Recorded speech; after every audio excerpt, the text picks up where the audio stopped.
Hello, everyone. This is another episode of Reconstructor, this time with Eric Whiteblade, and we're going to be talking about Counter Surveillance Liza. This deck is actually post Nisei taking over the game, so it's potentially past the reasonable cutoff for Reconstructor, but still pre-gateway, so I think is worth taking a look at. And it was a lot of fun to play, and I hope it's enjoyable to watch. Could you introduce yourself, please? My name's Eric Keelback, but you probably know me online as Whiteblade 111. I've been playing for a very long time. I've won a few tournaments, and I am in a state of semi-retiredness, and I run a podcast called The Shadow Net with Phil. Cool. Yeah, so you've been playing for a long time, I guess. When did you start playing? I started playing when the course it dropped, probably maybe a month or so after in 2012. Wow. I was on a band trip in high school.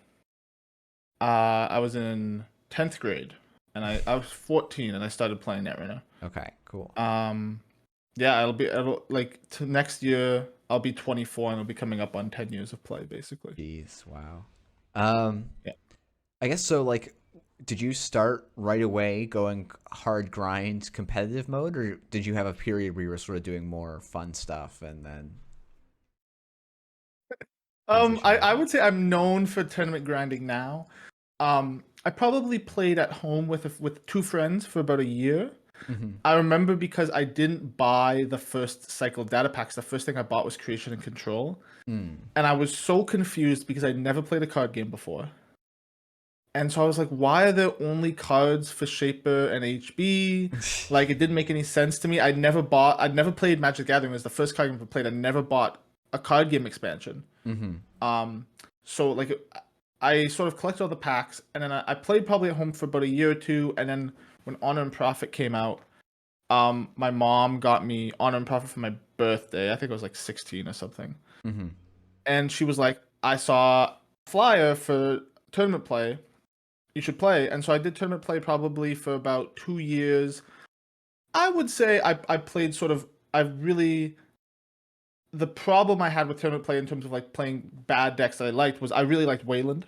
Okay, yeah. For people, like Wayland, like Wayland's in like a sort of quote unquote rough spot right now, but it doesn't really compare at all to how Wayland was back in 2013, 2014. There's just like literally no reason to play the faction. It had the worst agendas. It had the worst ice. It had no econ. It had no win conditions. I was actually a little surprised that you didn't have us do like a Garen prison deck, but The Gigan prison thing is, if you ever have me on for a second episode, maybe.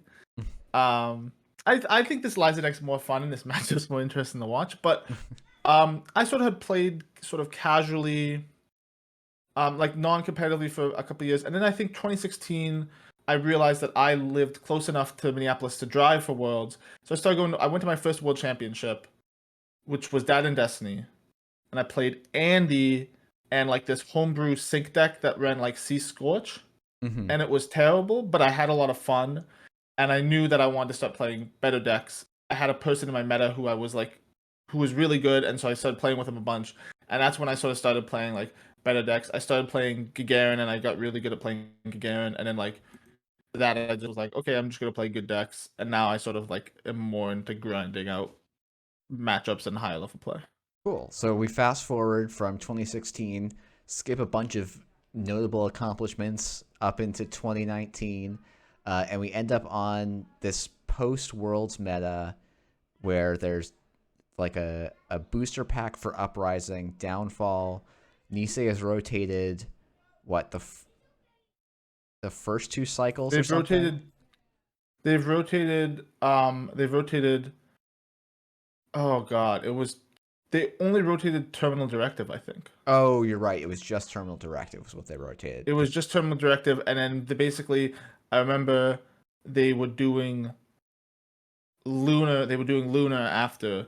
Like, Yeah. so I went to Worlds. So like, yeah, basically it was like regionals in the summer, and then Worlds was like the first weekend of October, and then Nationals was like for like I think it was split. There was a half nationals, like a few nationals in the before Worlds, but then like most of the nationals were taking place after in like October, November. Yeah. So like I remember like because I remember there's like a 3 week stretch of like U.S. nationals, UK nationals, Canadian nationals were all happening like in a weekend In after each other. consecutive weekends, yeah.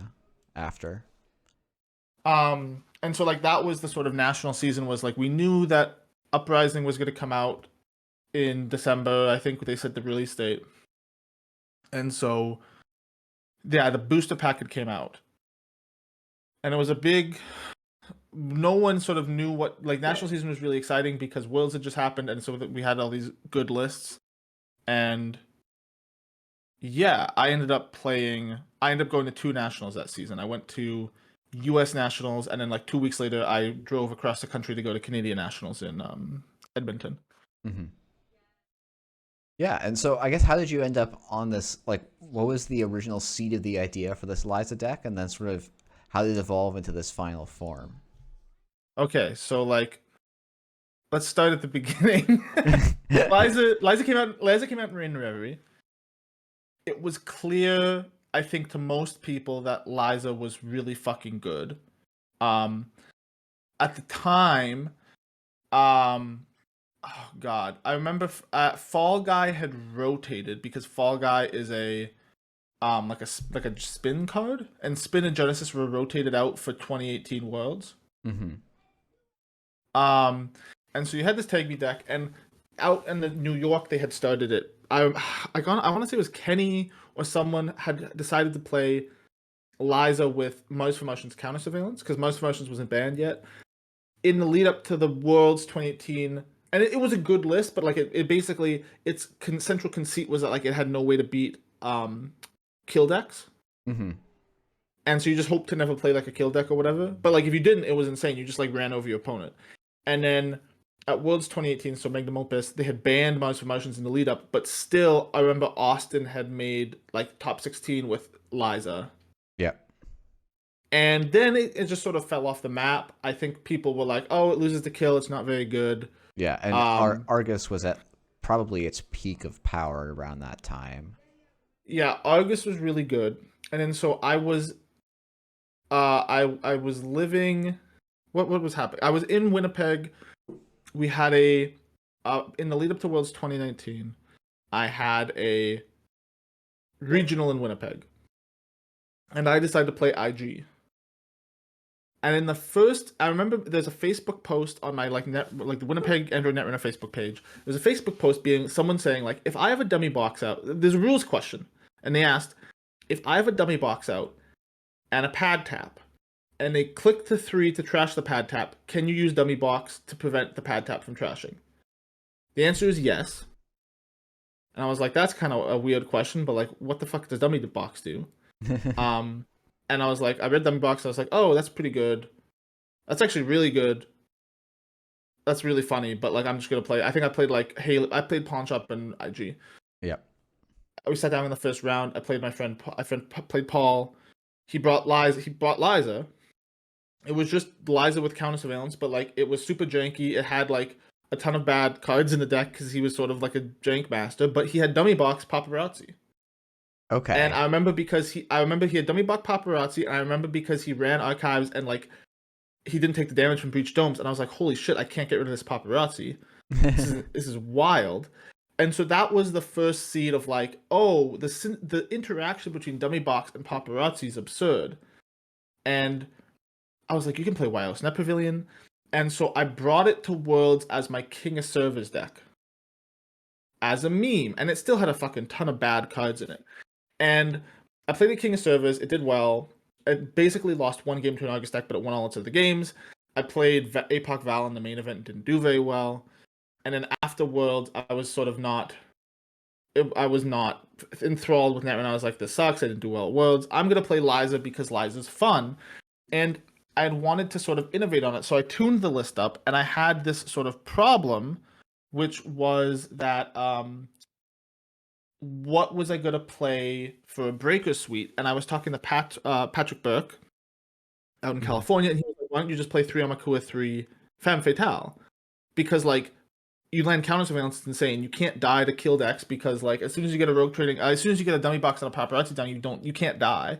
Yeah. And so I played at US Nationals, I won the event with it, but the deck had a lot of problems. Independently, the anti-testing house, like I think they call themselves at the time the Lake House Collective, but now they're known as Anti. Mm-hmm. It also built a Liza deck, but instead of like using dummy box, it was on Obelisk, and I thought this was a lot worse. Okay. But Yeah. Counter Surveillance. But I didn't play a restricted card in my original list. I didn't. I was playing the Street Peddlers for speed, but like there was just a lot of problems, and then so Dyer and Mike P from the UK, I remember them messaging me and asking about Liza, and they played Liza at UK Nationals, and they got first and second with Liza. Okay. And I was like, Oh yeah. oh, I forgot that like no Liza did. I was like, oh, this was just like a Whiteblade special, but no, this did end up kind of taking over the meta for a hot second and leading to the. well, because yeah, it's like I remember I won with it, and then everyone realized, holy fuck, this deck's insane. Yeah. Because like if you don't have like corporate grant plus doof means you can't get the money to psychographics, and you just can't, like the only tech. So this is the only tech is to play self growth program. So growth program is an NBN event at 0 cost. Play only if the run is tagged. Add 2 cards back to their hand. So you add like, you know, the paparazzi back to their hand, and then you boom them, or then you play HPT for like 1,000,000 damage, right? Yeah. And so I had felt that there has to be a way around self growth program. The answer was that as if you have 3 sources of damage prevention on the board, because paparazzi is not unique, you can have multiple paparazzis out. That if they play self growth program, you can still survive. Mm-hmm. Which meant that I was like, okay, we're gonna innovate. Chris Dyer and Mike P had gotten first and second with Liza at UK Nationals. They were playing. The deck still wasn't in the right place, but they had the innovation of like, okay, instead of playing 3 Amakua, 3 Fam, let's play 3 Amakua and 1 of each breaker. Mm-hmm. And I was like, that's genius. And then for Canadian Nationals, I wanted to take a step further. I knew that as Mario was going to be good and it had self-growth program. I know the Argus list were playing self-growth program. I was on self-growth program. Yep. The meta had sort of crystallized around Liza because Liza was so good. And I decided that you needed to play. My big innovation was like, well, let's play Citadel Sanctuary. It's a source of damage prevention. We can use it to remove tags and not go full tag me in the early game. And so this is the list I played at Canadian Nationals. I thought it was way better than the one I played at US Nationals. So I played this 2 weeks later. It has a restricted card, Corporate Grant. It has great Street Peddler synergy with Corporate Grant because you can like essentially double dip on the trigger. Yep. It had cut some of the weird cards like Drug Dealer and Backlund for like Lucky Charm. Okay. Yep. Which I thought was like, it cut the Backlund, a second Lucky Charm, and a Drug Dealer for like other good cards basically. Yeah. And I felt like this list was insane. And then I remember because I gave it to Kat, and they got like they got third at they got third at PAX Unplugged. Plugged and like didn't drop a game with Liza or something. Yeah, that sounds right. Yeah, and it's like the Liza, like it was, everyone sort of knew it was absurd. And then I remember because like I remember waking up and checking Reddit and it being like new ban list update, and I was so excited. I was like, what have they changed? And the only change was that they had banned Liza. Yeah. I do find it funny that this list, it somehow says this list is NWL 3.4B legal, even though specifically B was just Liza Talking Thunder ban, but just to kill this deck, I think. Yeah, and like the problem was rotation was happening, and this was not playing any of the cards. None of the cards this deck was playing rotated. Yeah. Except and it wasn't and so like it didn't really get anything. Like it was just going to be wild for a whole nother meta. Didn't have a way to punish it, and even if you ran the punishment, the matchup's dicey. Yeah. Well, one other crazy thing about this list, by the way, I think you could have played this list at Worlds 2018 card for card. Yeah, but this deck was just really absurd, and I liked it because it felt like something that I had made. It was like really the first deck that I had made. I had sort of for a long time seen myself as someone who played, not deck built. Yeah. And so this was the first deck I had sort of built on my own, and like was my own new. It was like a really new thing, and it was also just like absurdly powerful. Yeah. So that's why I really love playing this deck. Cool. Well, let's get to actually playing it. So this is a replay of the match at Canadian Nationals 2019. This is my Liza versus will Soccer 234's Argus. So Soccer 234 is the current Intercontinental and APAC champion. Him and I played for the title of Canadian National Champion in 2019. And this was the Runner Corp matchup. It was his Argus versus my Liza. Cool. Well, it'd be fun to replay that matchup. Okay. So to me, this looks like a pretty keepable hand. Yeah, I think this is good. I mean, I like that we can rogue trading. Like, so the big thing in this match, like, I like that we can just, like, play Street Peddler and see if we hit. If we hit, like, a Citadel, it's pretty nuts, because then we can, like, install the rogue trading, click the rogue trading, put the Citadel into play. Okay. Yeah, so I guess I should ask, what do you usually look for in this sort of matchup? Do you look for, like, tech to survive? We're looking for Citadel Paparazzi dummy box. Okay. Like, basically, the game starts to be, like, we start to win as soon as we can get 3 sources of damage prevention down. And Chris needs to make us run before we can get 3 sources of damage prevention.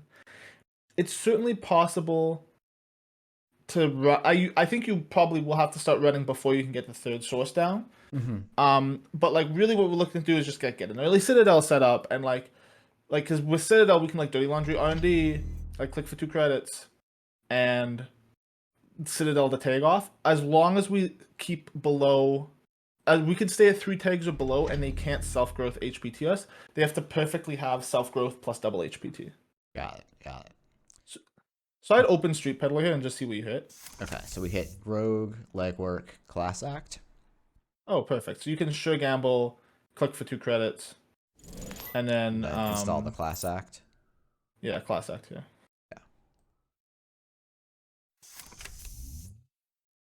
And we have. Oh, great. So do we discard the pad tap so we just have all 3?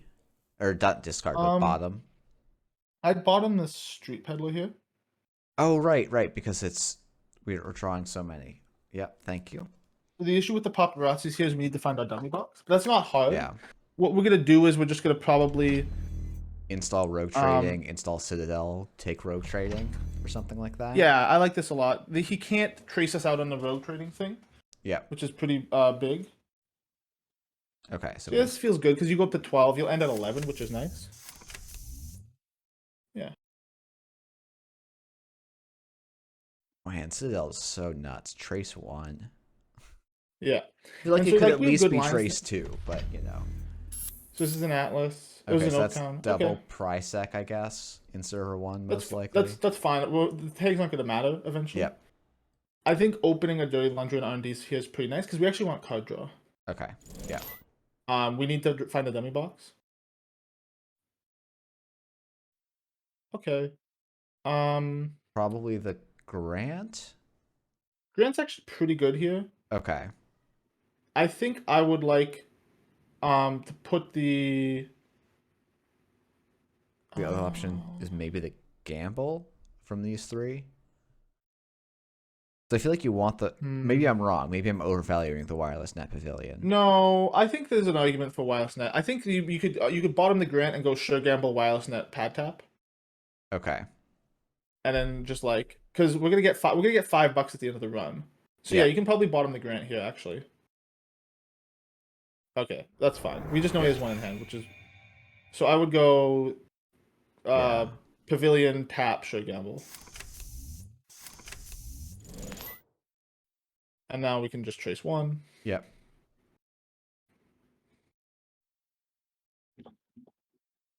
And we even get the tap trigger from Oaktown, which is nice. Yeah. So now we're in a pretty good position. He has to have like pretty much econ hard hitting, and even then we're in a fine spot. Mm-hmm.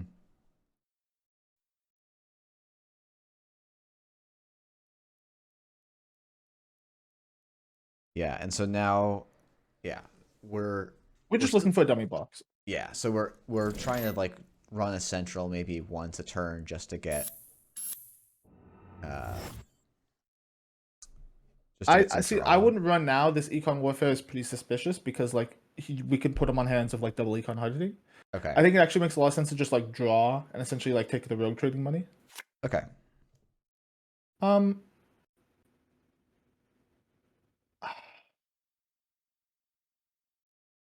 I think we can probably bottom the Paragon here because we might need the Amakua.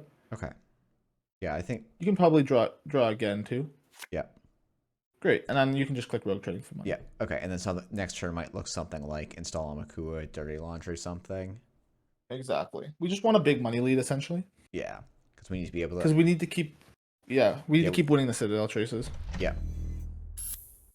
And he's sort of doing what he has to do, which is just keep pushing agendas. Yeah, so this is a problem for us because now he's threatening hostile into Audacity and Atlas. Mm-hmm. I would probably give him this and then try and like pressure HQ. Like if we can get the dummy box here, the game starts to become over very fast. Okay, but So I think it's fine to still I'd do the Amakua Dirty Dirty Laundry on R&D. Yeah. Okay.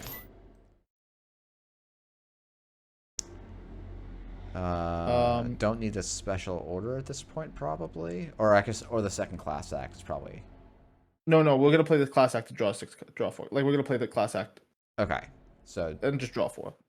Special order we don't need. Okay.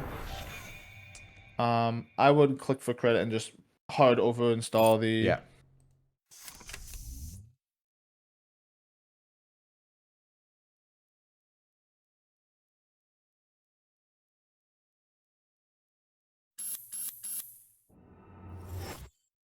Okay, so now I think we can probably like do some street peddler stuff, like play corporate grant, street peddler. Okay. Hit gamble, wireless net, and pad tap. Okay.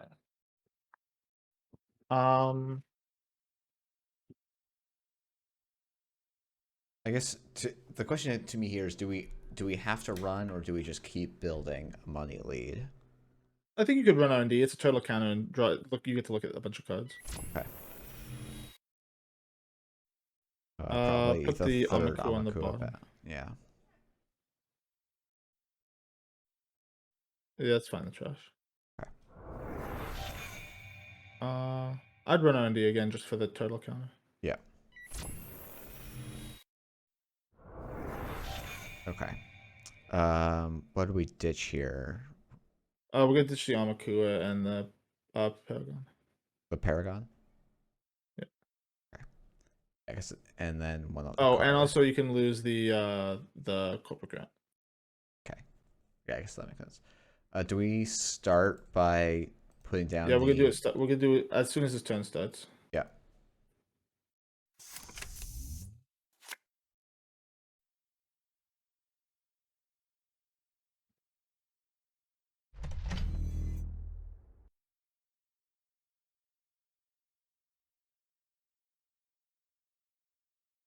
Okay. So I'm trying to remember. Does this have?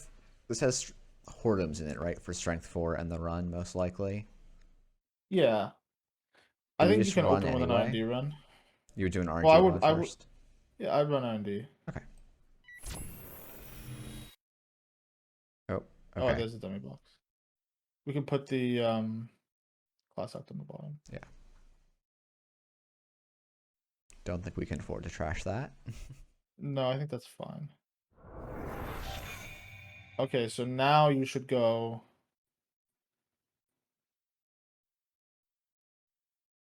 So I'm just doing some math. Okay. Now, do we start putting down? I would go paparazzi dummy box run the remote. Okay.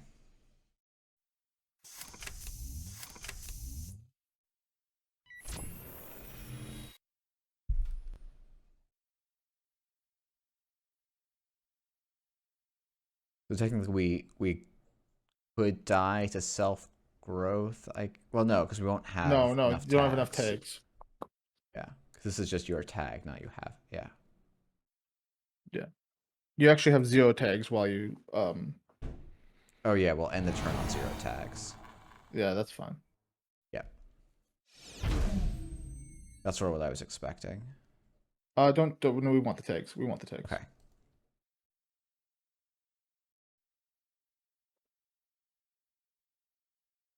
Now we start getting ready for a big dig. Yeah, now we're just gonna run everywhere. Okay.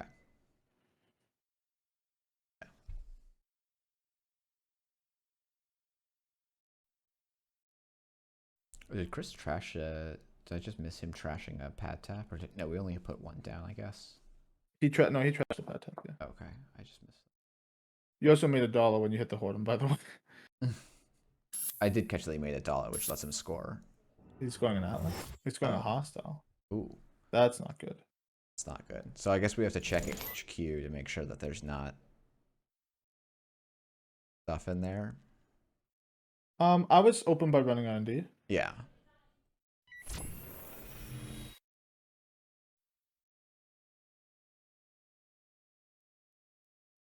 Like So we don't need the dummy box. Or oh no, right, dummy box. Okay. Oh, You just get to take the meat. take the meat, not the tag. You're immune to meat damage. Oh, and we don't really want the extra tags here. Oh, that's a good point. Maybe that's right. Yeah, that might have been right. Okay. I think you can install run R&D. I mean, install like Tycoon and Doof.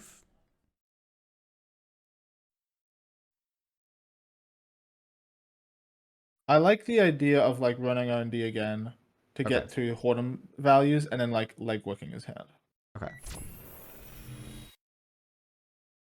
Veritas. And then Because Doof doesn't get us out of it. Doof doesn't solve any of our long-term problems. okay, yeah, but legwork does because if we can snipe the Atlas in hand, though I feel like you This don't also just bluff gives- the hostile. Probably. Yeah, it just gives us It just gives us information about whether he's because there's one Audacity in this deck. Mm-hmm. And then our last just click gives is us install what, the second paparazzi probably. Yeah, we need to install the second puppet. Slam the fucking tag button. We're going to tag city. And we just let Unbroken Subroutines fire here, right? Yeah. Let him. We can take the counter, sure. Okay, he's got the Audacity. Okay, and then you install the second paparazzi. And now we have 3 sources. So we've got the Citadel and the 2 paparazzis. Yeah.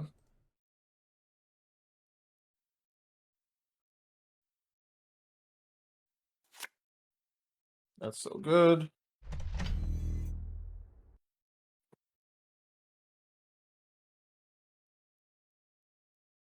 So that's probably the Veritas. I guess the question would be,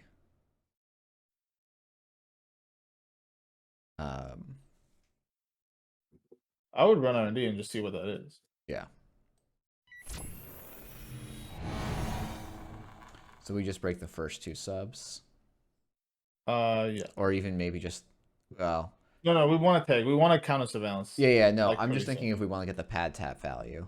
No, we want him to be broke, actually. Yeah.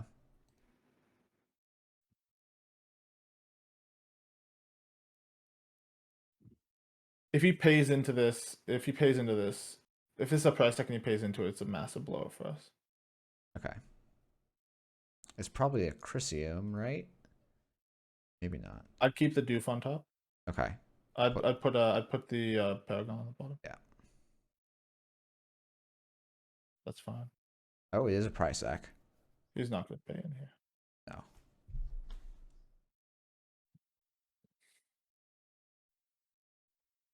I guess we could Doof here, click 2. Well, that's the plan. Yeah. He paid. That's a fucking game-losing error. Okay, don't trash it. Yeah. We're gonna Doof him, and break the Data Raven sub. Okay.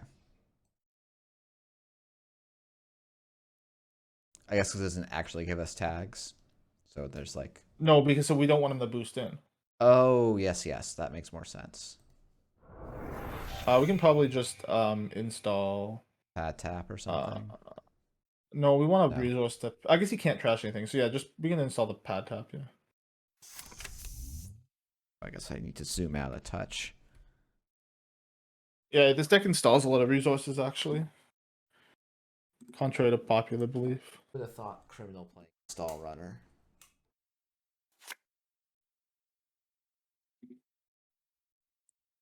So how many tags are we looking to get to here with like this aggressive drawing?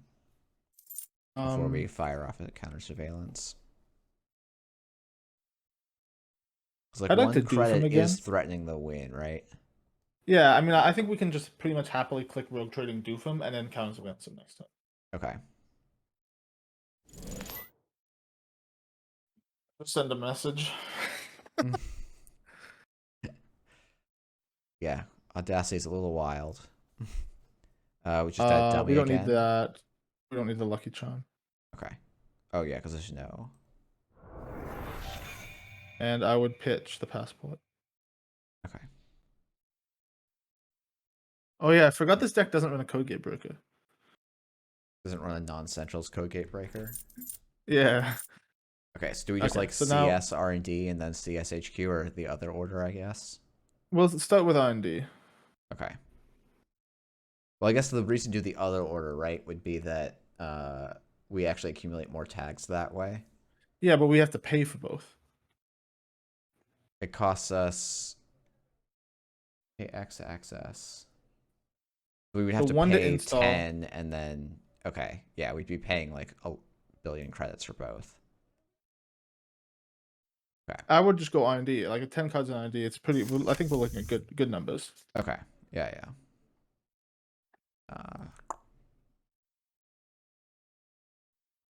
I almost just said this is so much more work than spoiler. Or so much. I would get. I would. Don't get fucking a CSC violation. No. We want him to gain $2. We want $2. Oh well. We need the money. It's like the combo turn. It was Bad Pub that was paying for it, but you know. Yeah, but Yeah, fair enough. no, we want the money. Break one subroutine, the runner loses 2. Done. I would also break the tag sub. No, wait. Also break the tag sub. Okay, you don't want to access 11 cards? No, I want to access 10 because we want to potentially sweep his hand. Okay. You can also don't have to undo the click. You can just use something. Okay, yeah, sure. You can go back. It lets you redo your work. You know. Okay. I'm just like gotta get as many accesses as human. Oh my god! I broke all of the fucking wrong subs.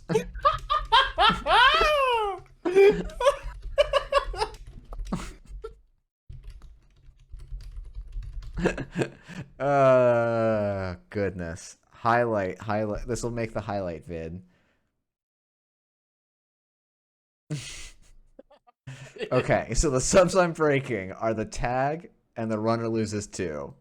Yeah. Oh my goodness. Okay. Let the unbroken subroutines fire. We've made it. We're in like Flynn. You gain $2. Yeah. Okay. Put the Citadel on the bottom. So we access 11 cards. Yes. Card from deck. That's good. Take 2 meat. We don't bother it's trashing here, right? Yeah. Nope, it's okay. 4, 5. There's a self growth. Okay. 6. That's fine. 7. That's fine. 8. That's fine. 9. 10. 2 meat. Oh, 1 more. Okay, that's not great. Yeah. I'd run HQ. So his hand is like a very specific primitive. Yeah, it has to be a very. I'd run archives. I don't respect my opponent. Run archives. Okay. Yeah. Fuck. Okay. Run HQ and hit the Atlas. Okay.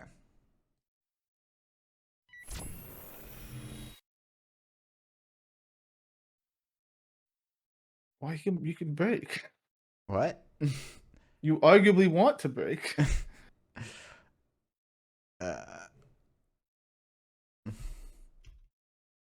You want to break, yeah. I don't think I do anymore because I'm not landing the doof, right? No, but you get a counter surveillance again, and like oh yeah, that's sure. Stay on a certain. Yeah.